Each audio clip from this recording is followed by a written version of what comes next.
Welcome into the FNIA podcast. As always, we are presented by Lowe's with the Chargers Hall of Famer, the Patriots Hall of Famer, the soon-to-be Pro Football Hall of Famer, in my view, Rodney Harrison, the Hall of Famer in the middle, Coach Dungy. Gentlemen, it's a pleasure to be back with you. And we are now going to go around the league. And I think we start with the AFC studs. And I'll preface this by saying that these really are just the division leaders in the AFC, because the Steelers, Okay. unlike the rest of this group, New England's won 5 in a row, Denver's won 5 in a row, Indy now 4 in a row. In Pittsburgh, they've lost 2 straight at Cincy and then home against Green Bay.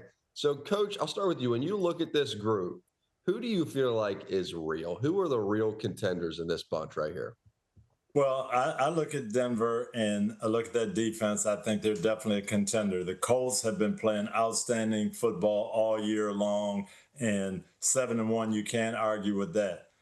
New England, they're there, and I think they're a contender. I'm surprised. You want to know the most surprising one to me, that is them. I thought they would come and turn it around under Mike Vrabel. I didn't think it would happen this fast, Rodney. Yeah, I agree with you, Coach. And I think Mike Vrabel's doing a great job of just capturing that locker room so quickly and getting the right people in that locker room. And when I look at Indy, man, I was watching their tape last night, Coach, and I believe they got the best offensive line in all of football. Daniel Jones, he sits back there. He seems very comfortable. Jonathan Taylor, he's running the ball quite well. But to me, the disappointment in that whole division leader, it has to be the Pittsburgh Steelers. What we saw on Sunday night was absolutely disappointing, the way they got done at home, Jack. It's pretty hard to argue with that, especially now that you've seen, the Bengals just beat that team, and then the Bengals go lose to the Jets, who were 0-for. And so you have some point of reference as to who and what the Bengals are. I mean, the Steelers at this point, Coach, it's back-to-back games. They really didn't hang in there very tough in that second half with Green Bay. Biggest concern would be what here? Oh, no question, the defense. I think Aaron Rodgers has helped the offense out, but I am not happy at all watching that defense give up 30 points week after week after week. A lot of talent there, but not playing together and not being on top of their fundamentals. Yeah, I agree with you, Coach. And, for me, I'm concerned about their defense, especially without their safety, Deshaun Elliott, no discipline back there. We've seen them struggle with miscommunications. And you see a guy like Darius Slay, supposed to be a veteran player that you can count on. He's turning down tackles. I tell you, and I said this to you guys on that post-game show, Mike Tomlin, he's going to have to go have a conversation with his defensive coordinator and all his defensive guys, because they got to get this back on track. And to me, it starts with the head coach. I agree with you, and they better do it quick, because Indianapolis coming in there, they've got a diversified attack. They can run the football. They're hitting deep passes. They've got a misdirection game. All the things that Pittsburgh has struggled with, they could put up 40 points in this game. It would not surprise me at all. Yep. Rod, if you had to say of those 4, New England, Pitt, Indy, and Denver, who you have the most faith in for the remainder of this season, who would that be? Ooh, that's a tough one. That's a tough one. I have to go with 2. I have to go with the New England Patriots, and I'm going with the Indianapolis Colts. And it's, you look at both of these, they're both quarterbacks are playing on the MVP level. Both coaches have done a really good job. It looks like these quarterbacks are very comfortable and familiar with their offensive coordinators. Coach, it's hard to pick one, so I'm picking 2. I'm going with both of them. Well, I'm going to pick one, and I'm going to go opposite of you. I'm going to say the Denver Broncos. And just with my defensive roots, I watch what they're doing on defense. They can pressure the passer. They've got speed. They play hard. They're playing very good defense, and I have faith in defense. I love the Colts, but their injuries to their corners really concerns me. I just think Denver has the best defense going right now, and that's where I'd put my marbles. And even without Patrick Surtain, huh? Yeah, he's going to be out for a while, and that definitely is going to hurt him. But I think that defensive front is, they can suffocate you. It's real, Jack. All right, different question, but a real one. Would you take any of these 4 teams over the Kansas City Chiefs, Rod? I'll start with you. No. Absolutely not, man. Patrick Mahomes, he looks like a different quarterback when he starts getting his weapons back. Rashee Rice, coach, we've talked about him and his impact. He just gives the entire team confidence. Even their left tackle, I still don't know his name. I mentioned him as number 77. He's still playing solid. So I got to give it to the Chiefs. That's my top team in the AFC right now, Coach. Yeah, I'm watching the Chiefs on Monday night, and I'm sending you guys notes. Oh, they look sloppy. They're back to their old ways. They look terrible. Well, they give up 7 points and about 150 yards. They score 28. And at the end of the game, it's 28-7, and they've dominated. And you say, yeah, I think these guys might be back. I agree with you. I'm taking Kansas City over all four of those teams, too. Jalen Moore is his name. Josh Simmons is the tackle that could be coming back. So there could be 3 of those guys here soon. Jalen Moore continues to earn his right to have his name said. So we'll continue to say it. Let's get to the NFC duds on the other side of things. So look at Washington, look at Minnesota, look at Atlanta. There was a little preseason hype. We know what Minnesota did last year, so that hype was there. We know what Washington did last year. They built that hype. Atlanta maybe built as one of these rising teams because of Michael Penix Jr. Any common thread between these 3 teams? Is there something that connects the 3, or do you feel like it's 3 separate issues that we're looking at here? Rod, I'll start with you. I don't know about all that. All I know is when I look at the Falcons, I'm disappointed in the Falcons because they went out this offseason. They got some extra pass rushers. Bijan, it seems like they struggle to try to find out different ways of using Bijan. And they just don't come ready to play every single week. They look ill-prepared at times. And, we can watch them win one big game against Buffalo, go on the road and beat Minnesota on a Sunday night, then come back and just absolutely look terrible. Can't even score 1 point against the Carolina Panthers and get blown out. Raheem Morris, look, I like Raheem. He's got to continue to work with those guys, but they got to find a way, Coach. And to me, it's the Falcons been the biggest disappointment. Yeah, they definitely, the up and down play is hard to explain. Now, Michael Penix being injured, that's an issue for them. Minnesota, quarterback injury, Washington, quarterback injury. So there's a little bit of a common thread there. But again, I think it's identity. These teams, who are they now? And Washington, I thought was going to rise. You had a first-year quarterback who played great. The chemistry in the building is there, and all of a sudden they come out and they don't play with that energy and that passion. And I really look at Washington. I think it started with the Terry McLaurin situation. We saw that happen to San Francisco last year. Brandon Ayuk, their leading receiver, is not in camp, and all this going on. I think somehow you had to get that taken care of before training camp started. Yeah, and I also look at the Minnesota Vikings, man. They look a mess on defense. You look at the last couple games that they played, they've given up, 55 points on defense. And then now I guess it's time. What do you think, Coach? It's time to continue to play, to play J.J. McCarthy and see what he can do. Carson Wentz, he's just not the answer. Well, he's not going to be able to go, and they're going to have to go back to McCarthy now. But I agree with you, and that's where I have a little bit – I just don't know what's going on, Rodney. I think it may be practice time and the way they practice now. But you look – Mike Tomlin is a good defensive coach. They're not playing good defense. Raheem Morris is a good defensive coach. They're not playing good defense. Brian Flores is a good defensive coach. Why are these teams struggling on defense? We don't expect that. Yeah, especially when you have a young quarterback. We don't expect a defense with a young quarterback. And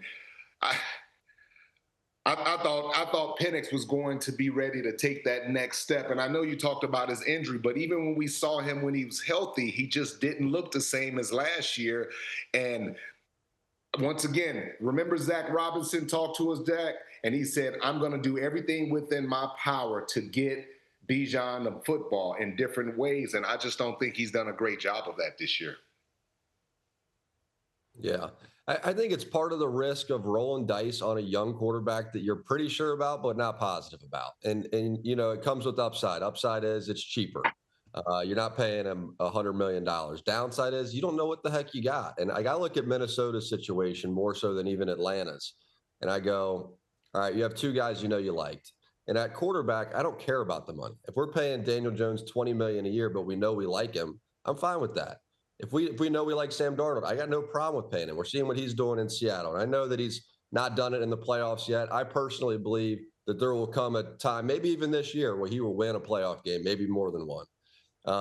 But what you can't do is be so worried about money and so worried about the finances that you don't get the player you want. And I think Minnesota got so worried about getting the finances right, they missed the most important piece, which was letting two quarterbacks they liked in their system out the door. And every passing week, to me, Coach, that becomes even more clear. Yeah. And you're right, Jack. They did like those guys. It wasn't a question in their mind, oh, can Darnold do it? Can Daniel Jones develop? They liked those guys. I don't know what was the key to making that final decision, but you're right. You can't put a quarterback out the door that's a winner for you. You just can't do that. I agree. Well, if they liked them so much, why didn't they just keep them? I mean, that's what their fans are asking right now.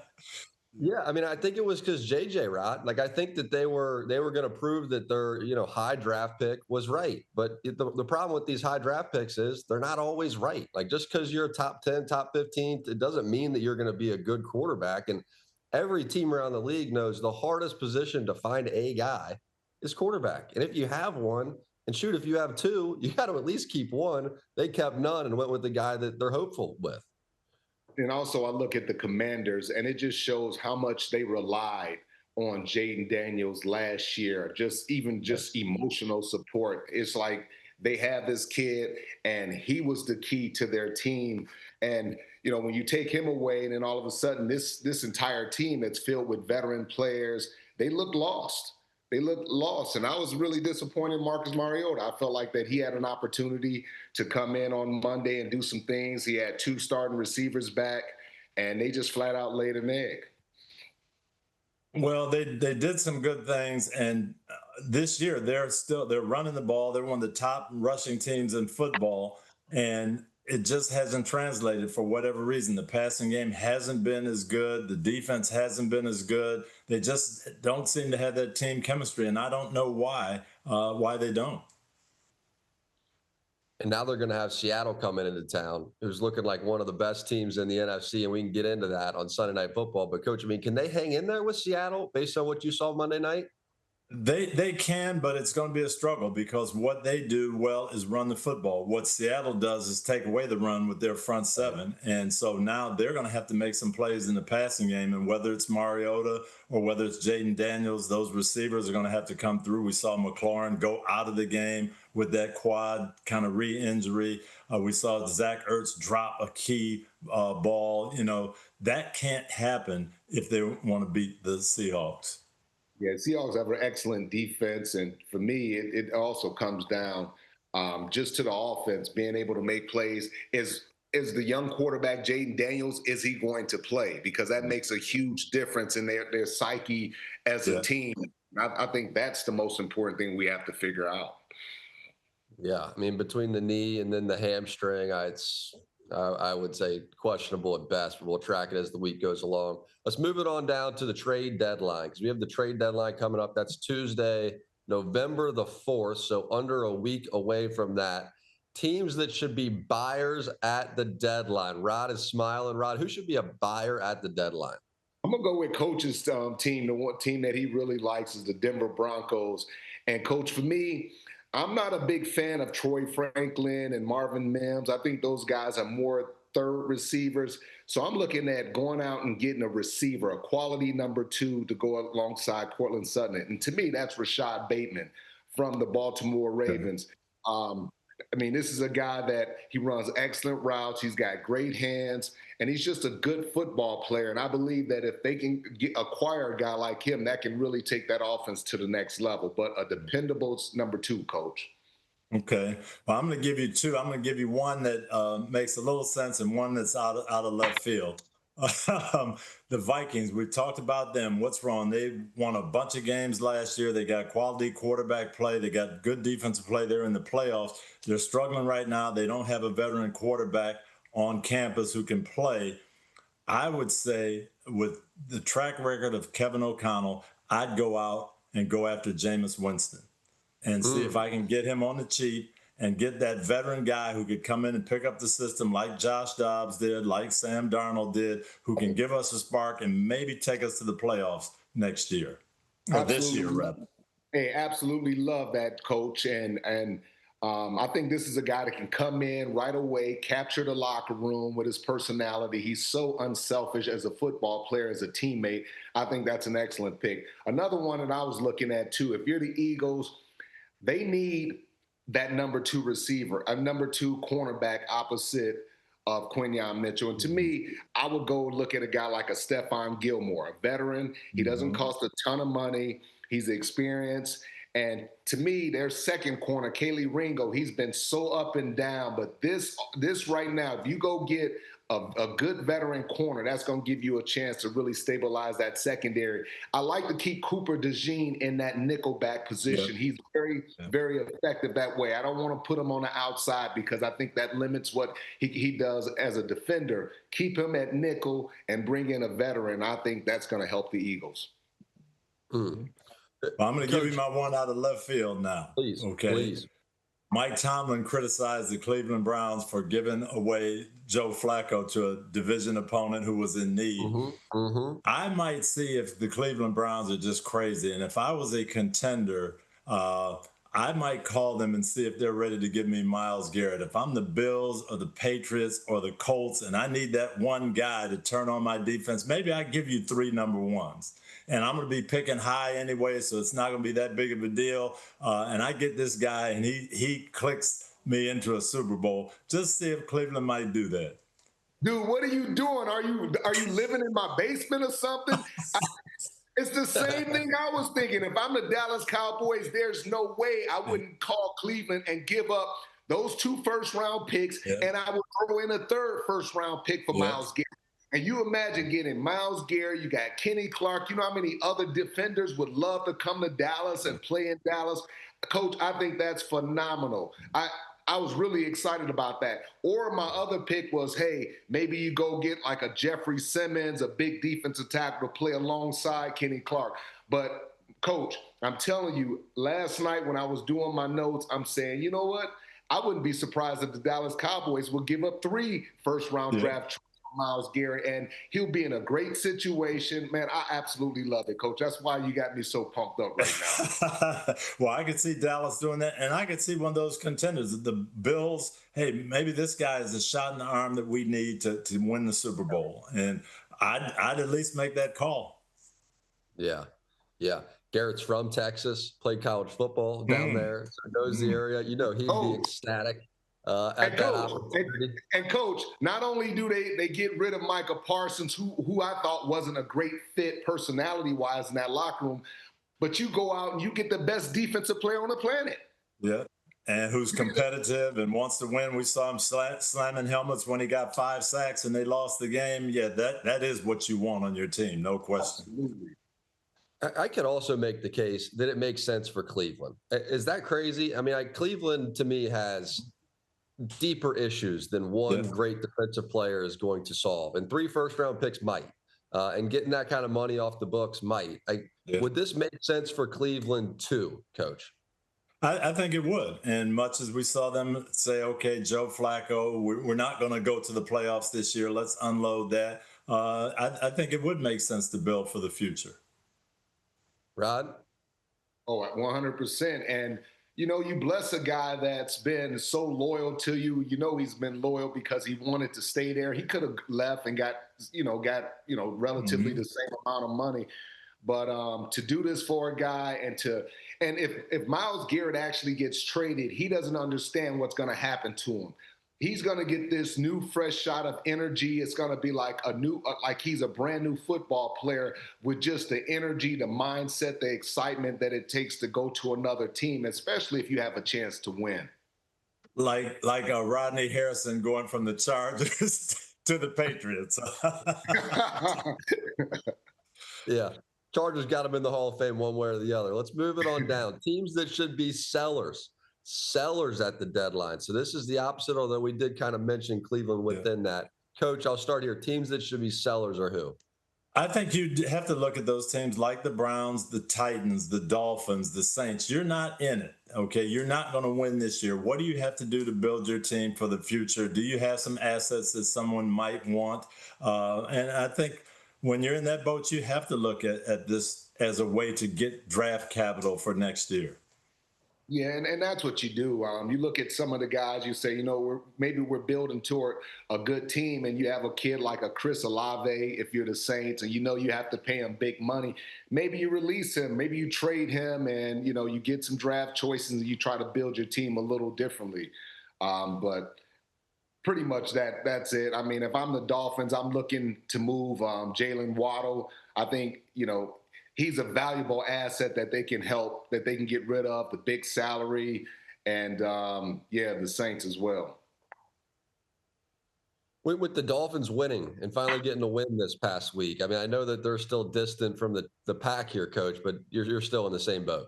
No, I am. I'm trying to win next year. The Dolphins are not going to make the playoffs. It's going to be disappointing. They're going to finish out of the playoff race. And so it's not going to be a winning year no matter how you look at it. Get ready for the future. Right. Coach, I'm curious, what is the trade deadline actually like? I mean, are you calling teams and they're saying, stop, click? I mean, or is everybody kind of listening? Like, what is the dynamic here? Well, you do listen to everybody, and sometimes you just are at that point where one move can make a difference. I'll tell you, it did for us in 2006. Our nose tackle, Monte Rager, got in a car accident, and we're a contending team, and we've got a need. Hey, Booger McFarland played for me in Tampa. He knows the system. He's a guy who could come in and do it right away for us. It was the perfect storm. We called Tampa. We gave up a second-round pick the next year. I hated that because I love draft picks. But now you got a starting nose tackle that comes in right away, and he can play for you, and it helped us win a Super Bowl.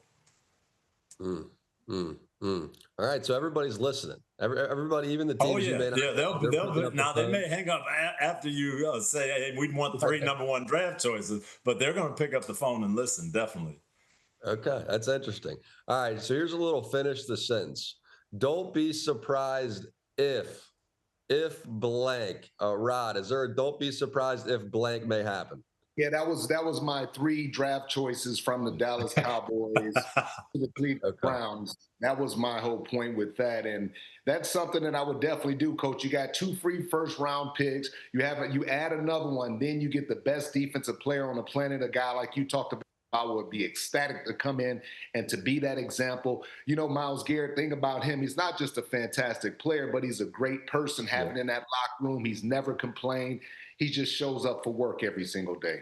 Yeah, that'd be fun. Yeah, and I kind of mentioned mine, Minnesota Vikings. Your quarterback has surgery on his labrum. You've got a rookie quarterback in J.J. McCarthy, another rookie behind him now. You don't have a veteran, and you're close to being a playoff team. I promise you they're making calls right now, and one of the calls they could be making is to the New York Giants. Hey, could your third quarterback, we'll give you something for him. Can we have Jameis Winston? And I could see that happening. Wow, I like that. That would be something. That would be something. Do you feel like based on the offenses you've seen him play in, Coach, that he could pick up Kevin O'Connell's midseason and go be effective? Kevin O'Connell is great that way. He has brought guys in. We had him last year, and he told me about calling the play for Josh Dobbs that Josh Dobbs had never run, and he didn't even run in practice. And he just told him on his headset, hey, here's what the call is. Look for so-and-so, and then Addison's going to be coming across, and he's your second read. And he threw a touchdown pass. Josh Dobbs had been there about 5 days. So, yes, Jameis Winston could do it, and I think you could see that happen. Yeah, Jameis Winston, hey, he's funny, and people look at him, but trust me, this kid is really, really smart. There's no way you play on all these different teams and learn all these different systems and pick them up and be a productive quarterback and not be smart. So he's a guy that's going to come in. He's going to embrace the locker room. The locker room will embrace him, and he'll have an immediate effect. I absolutely love that, Coach. And we've talked about him, could potentially being somebody's starting quarterback. And Kevin has a way of working with those guys and bringing them in and knowing what they do best and tailoring, cutting down the game plan. Okay, we're only going to do this with you and make it work.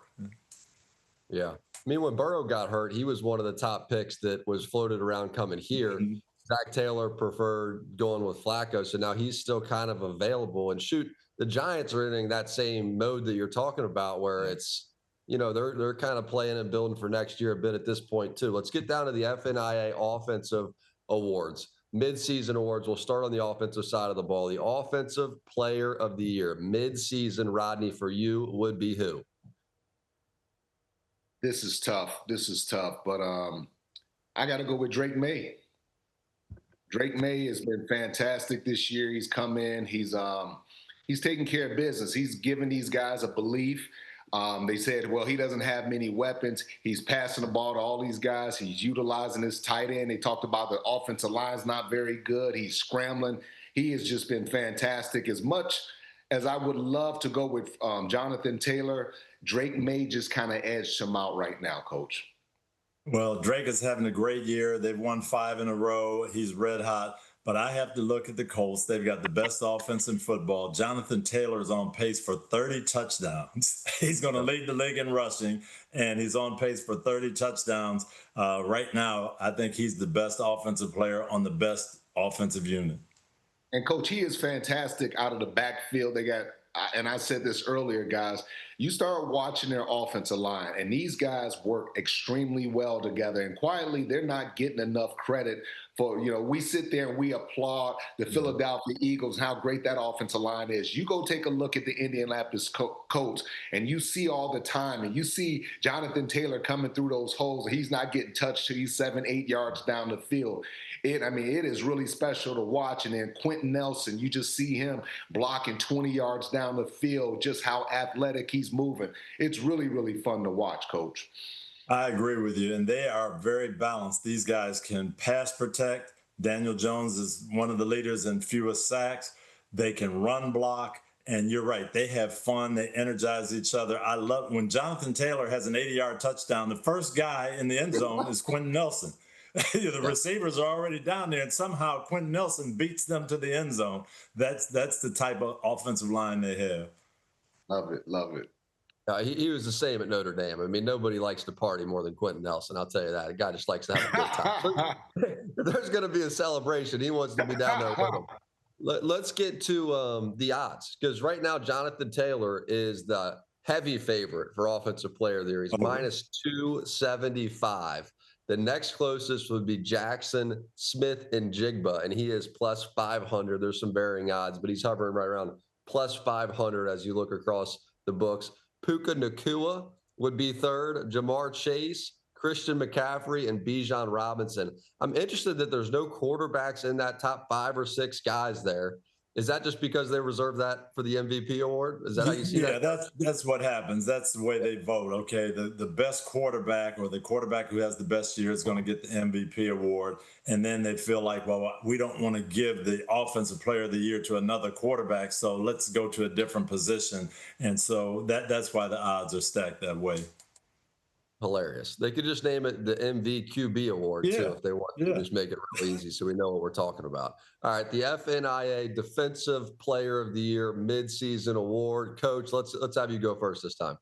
Well, I have to go to Myles Garrett. 10 sacks halfway through the year and playing on a team that never has the lead. If he was on a team with a good offense and they were winning games, he might have 15, 18 sacks by now because nobody's throwing in the fourth quarter against these guys. He's playing hard, getting double teamed. He's got my vote, Rod. Hey, everything that you said, I agree with, Coach, and it's Myles Garrett, like I talked about, best defensive player on the planet. If you're the Cowboys, you make every attempt you can to get this guy in your locker room, and you're ecstatic if you get him. I'm going to take Micah Parsons. I'm going to take Micah Parsons in Green Bay, and I just think he's starting to come on, right? I mean, at first it was we're going to have him on a little bit of a pitch count. Now he's playing more. Now he's rushing from different places. Now he's being even more effective. Rashawn Gary is shining opposite of him. I just project the future of this team, the future of this player, and I think it looks better and better and better.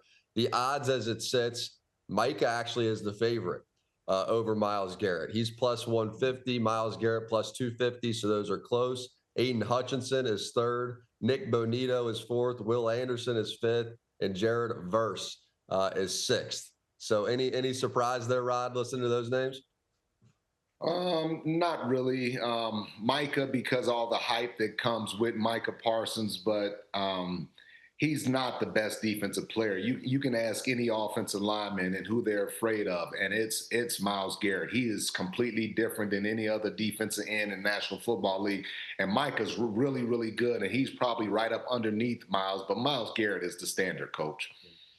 But when you look at those odds, I can see why people have him that way. Aiden Hutchinson is going to be on national TV in big games down the stretch. Nick Bonita, their defense is playing well. They're going to be in the hunt. Micah is going to be in the hunt on some well-featured games. Myles Garrett, they might be 3-13 by the end of the year and ready to just kind of hang it up, throw in the towel, and nobody's going to see Cleveland play. So I could see why these guys might be featured, and the odds might be a little more in their favor. That's kind of the way it goes. Let's get to the rookie of the year. So we are through it'll be 9 weeks, coming up on week 10. So the mid-season rookie of the year, coach, for you would be who? Well, this might not be a popular one, but to me, Tyler Warren. This young man does a lot for that number one offense in football. He lines up in the backfield. He's a lead blocker. He blocks at point of attack as a tight end. He gets deep. He catches the ball in the flat and runs after the catch. And he's been a weapon for them. Maybe not as highly publicized, but to me, he's the best rookie I've seen. Yeah, he's been very impressive, Coach. To me, it's been Emeka Egbuka. I mean, you think about all the injuries they've had at the wide receiver position and how many critical catches he's made at the end of the game, 5 touchdowns. He's over 16 yards a catch, and just how consistent a young rookie has come in and been, and just him taking a responsibility of learning multiple positions on the offensive side of the ball. You think about the Tampa Bay Buccaneers offensively missing their young good running back, and having this guy to rely on. He's been fantastic, man, as a young player. He's been one of their best players that they could depend on. He's been fantastic.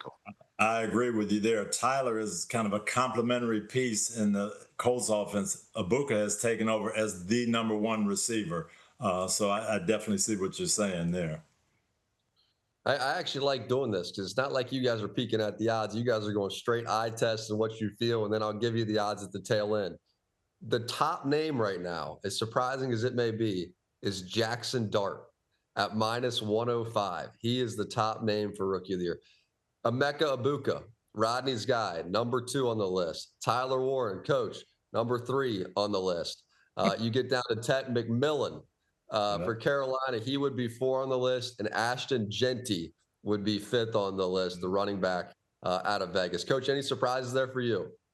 I like Jackson Dart. He has energized them. I don't think he is going to have the impact as winning games as these other 2 guys are. But yeah, quarterback from New York, you got to be high on the odds list.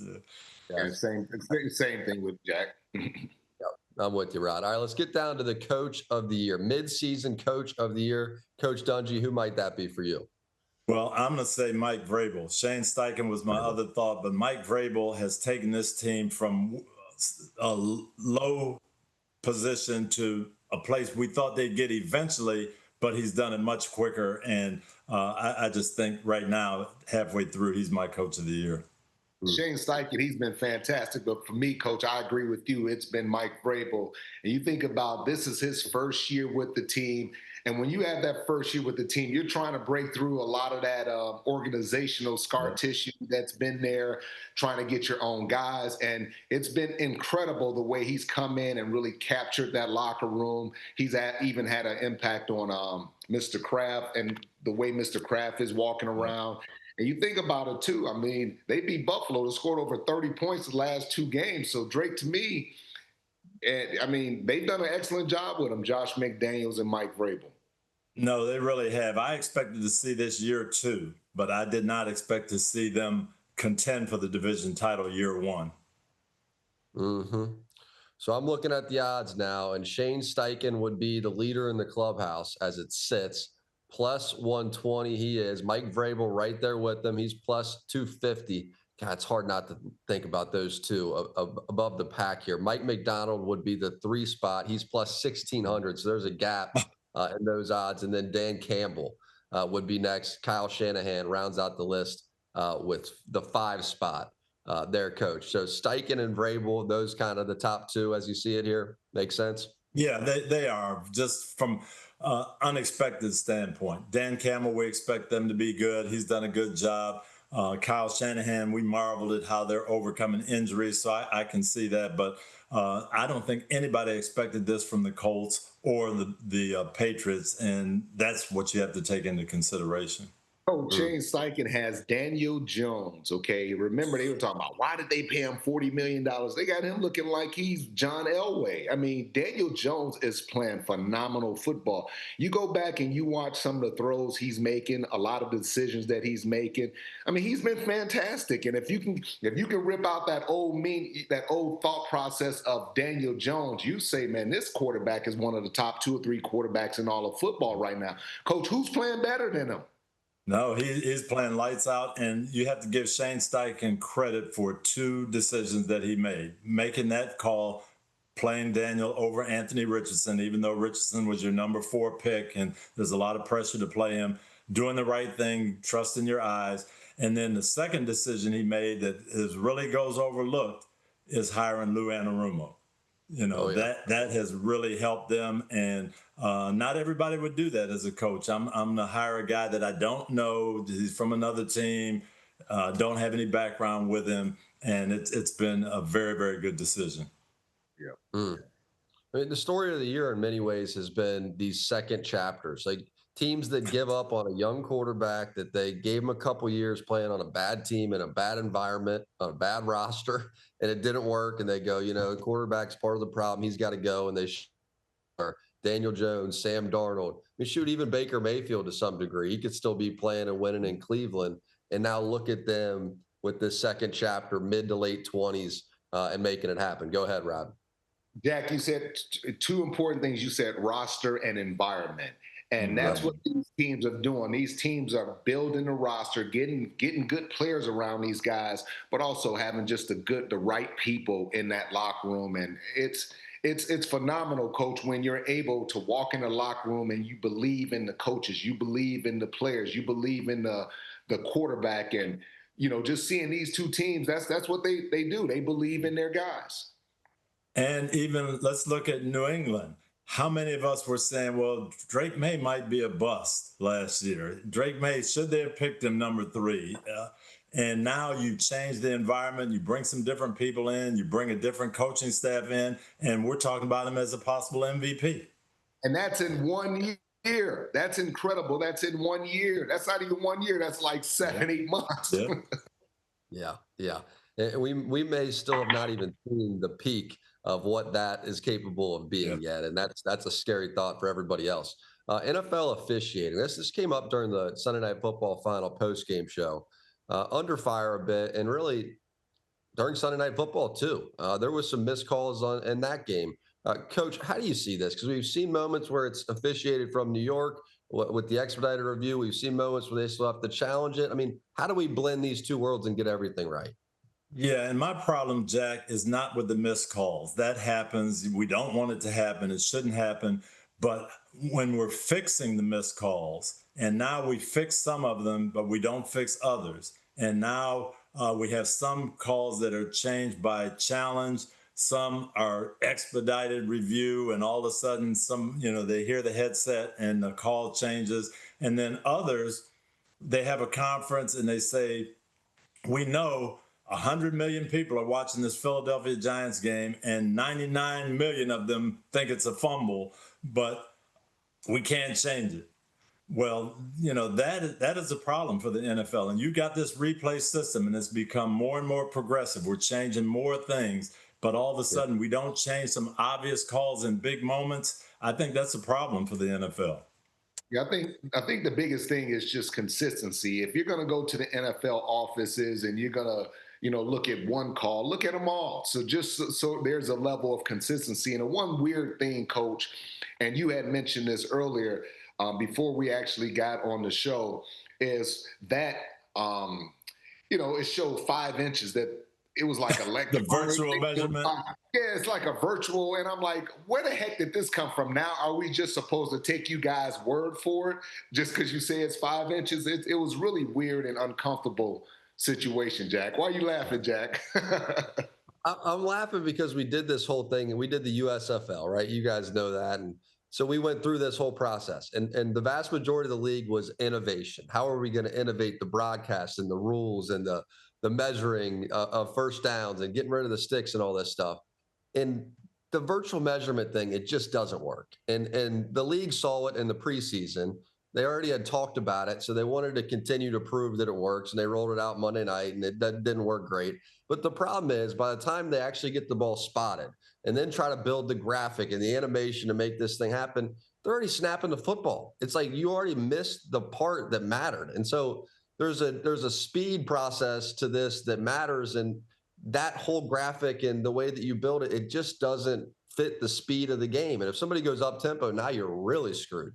And so it just doesn't work. It doesn't improve it. It's great in theory. It's worse in practice. The league saw it in preseason. Just understand that it's not great and don't do it. If there's some new version of it that comes out, coach, and is better, I'm with it. But we tried this in that league. We tried it in this league, and it just doesn't make the game better. So quit trying. Yeah, and I'm with Rodney all the way on this. Let's have some consistency. If we want to go with virtual measurements, do it every time. Don't bring the sticks out 10 times and then on the biggest play of the game say, well, we're going to have a virtual measurement. Don't do expedited replay. We're watching the Kansas City Commanders game. Terry McLaurin catches the ball. They call it out of bounds. And the Commanders send their field goal team out. Then all this, we had a expedited replay, and it really was a touchdown. Well, the next time Terry McLaurin catches the ball, they call it out of bounds, and we're waiting for expedited replay, and nothing happens. And then Dan Quinn has to panic and throw a challenge flag. Well, yeah, he was in bounds, and it should have been a catch. Well, why didn't we have an expedited replay? Later on in the game, their running back runs, and they call it 3rd and 1, and they send their big people in. Oh, we have an expedited replay. He really made the first down. We're going to change it. Kansas City goes to the other end of the field. Rashee Rice looks like he's out of bounds. This is the touchdown that it says foot stepped out on the 3. Well, ESPN shows the replay. He really had stretched the ball to the 1. Well, 3rd and goal from the 3 is a lot different than 3rd and goal from the 1. Where's the expedited replay and put it at the 1-yard line? Let's do it the same way every time, and I think that's what the NFL needs to get to. Consistency, Rob. Hey, you couldn't have said it any better, Coach. That was perfect.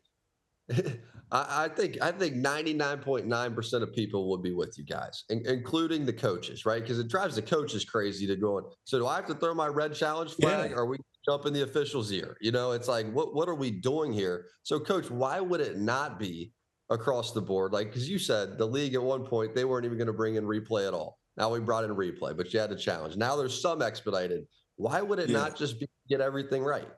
And some plays that you can't challenge now. And Brian Dable was told, well, you can't challenge this fumble because it was forward progress. Everybody saw it as a fumble. And I was against instant replay. I was a coach in 1999 when it came in, and their explanation to us at the time was, if 50 drunks in a bar can see a play and know it's wrong, we need to change it. Okay, I get that. Well, let's change them all. If everybody can see that there's offsides in the Steelers game, let's fix it. If everybody can see the tackle false starting in the Pittsburgh game, let's fix it. And if we're going to fix one play and say it's really critical, we don't know what play is going to be the most important one. So fix them all if we're going to be in the fixing business. Yeah, I almost think they have to with social media and the one clip that goes around the world in a half a second. Like, if you can't fix it for the 50 drunks or for the 50 tweeters or the 50 million tweeters, like if you can't make the obvious correct, I just think you're going to get drilled every week. And then you got your players talking about it. You're finding them. It just creates a weird dynamic. You got the gamblers talking about it. Gamblers. Yeah, I mean, that aspect of it is really going to drive people nuts. That okay, we see this big moment in a big game, an obvious call, and it doesn't get changed. Why not? And nobody's going to buy the explanation, well, it's just in the rules that we can't change that play. They're going to think the worst, and that's going to be a problem for the NFL and the integrity of the game. Yeah, just do it consistently and, just be consistent. That's it. That's all we ask for is consistency across the board.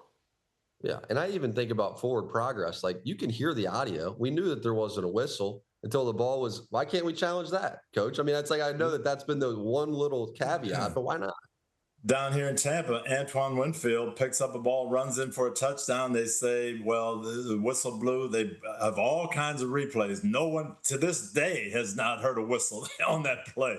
And so what happened and why? And they're trying to figure that out. And they've got to be consistent. And if there's a problem, a wrong call, change it.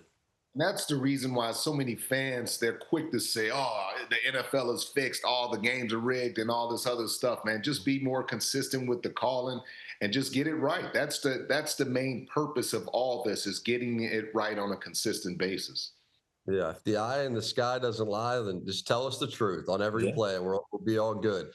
Seattle and the Commanders. That is the Sunday Night Football game this week. So the Commanders just got beat down pretty good by Kansas City Monday night. Short week, they go back home and play another one. Rod, your opening thought, Seattle going into Washington. The Commanders defense, they gotta, hey, that front seven is gonna have to deal with that run game, but also they're gonna have to deal with Jackson Smith and Jigma, coach, and just going back, watching this dude run routes, and you get a chance to really see how good this young man is, Jack. The DBs are absolutely afraid of him because he's so fast. Oh, yeah. He's such a great route runner. He gave Derek Stingley the business, Kamari Lassiter. Those are really good cornerbacks, two of the probably the best cornerbacks in this league. He's given everybody the business. Coach, I have not seen a young man more impressive than this kid, and they're going to have to stop the run, and they have to deal with this kid in the play-action pass. Whew. It's funny you mentioned that, because when I go over my keys to the game, I usually start with the line, who's going to control the line of scrimmage and all that, my defensive background. But I'm looking at this game and I'm saying, if I'm the Seattle Seahawks, I'm just looking. And anytime I see JSN on Marshawn Lattimore, I'm throwing the ball to him. I don't care what play I've got called, because I've got a chance for a big play. 1,000%. What's going on with Lattimore? Real quick, Rod, how do you see Lattimore?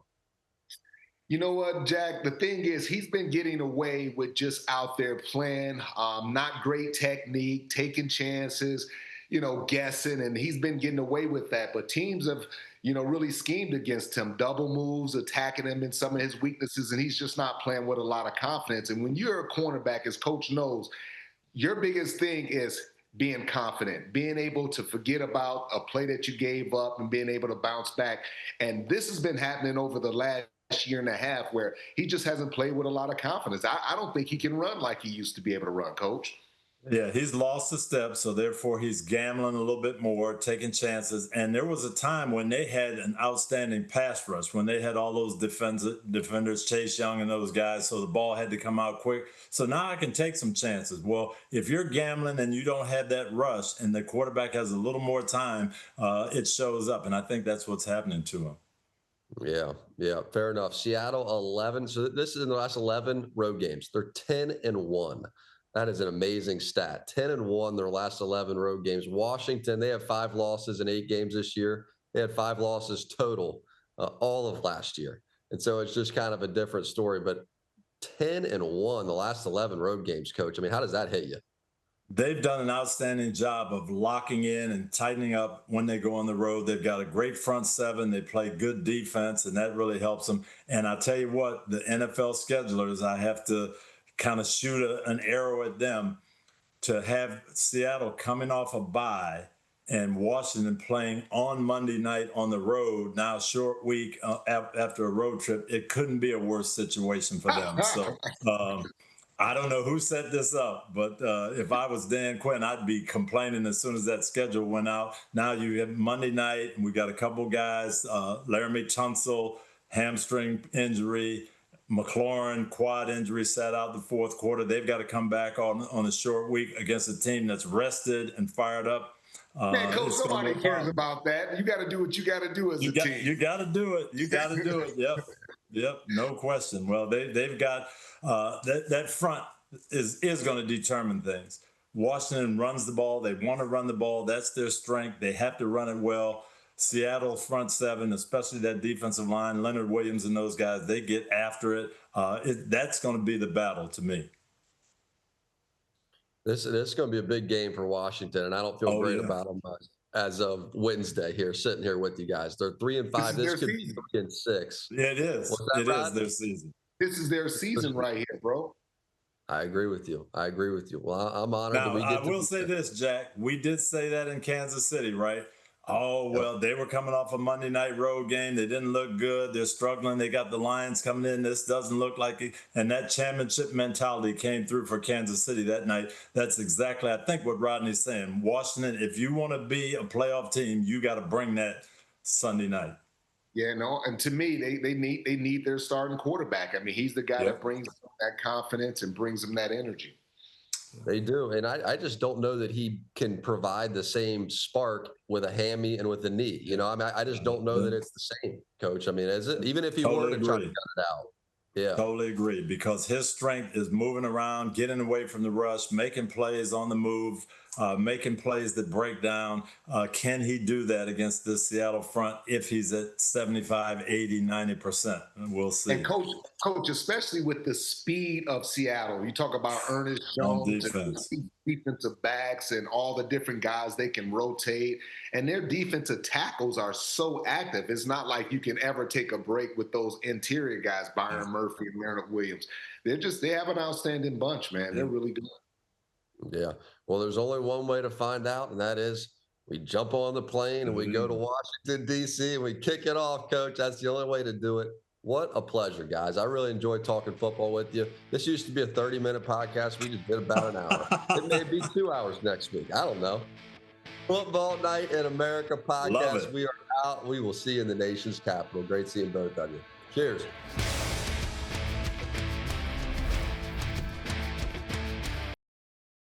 Hi, I'm Mike Tirico, and thanks for watching. Make sure to hit subscribe for the latest news and highlights from NBC Sports.